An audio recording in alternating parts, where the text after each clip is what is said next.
vous, c'est le souvenir d'un Dieu qui délivre, un Dieu libérateur. Voyez, la Pâque, c'est la délivrance d'un peuple.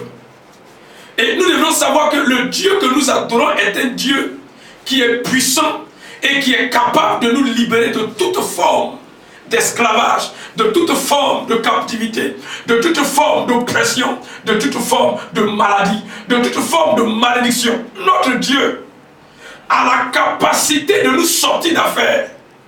Le peuple d'Israël qui, de manière injuste, était sous l'oppression de Pharaon et de ses pouvoirs maléfiques, a rencontré un Dieu puissant qui, sans embâche et sans poser de questions à quelqu'un, a commencé à libérer son peuple. Et la libération s'est manifestée sous deux formes. Il y a eu les plaies, les 10 plaies.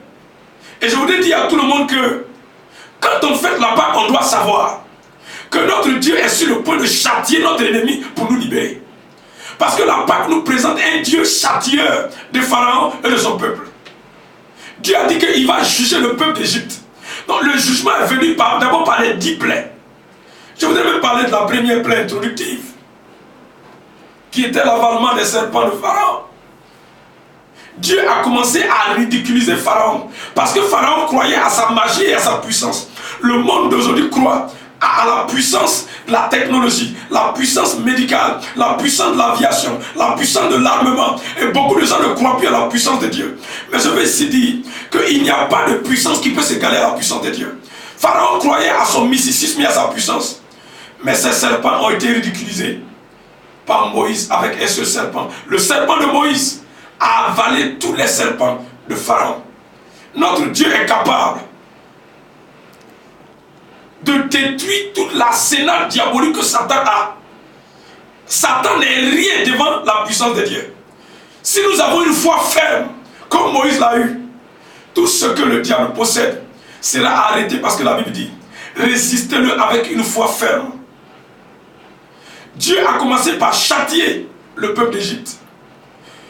Quand on parle de plaie, naturellement, il faut interpréter dans des termes terre à terre. Au village, quand quelqu'un a une plaie et que ta grand-mère a été de soigner, c'est l'eau chaude.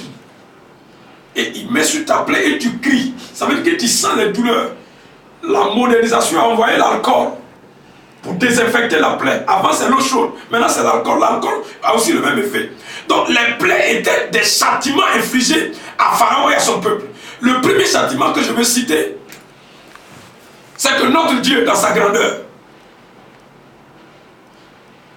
a transformé l'eau de toute l'Égypte en sang. Pourquoi il a fait ça? C'est pour assoiffer l'Égypte.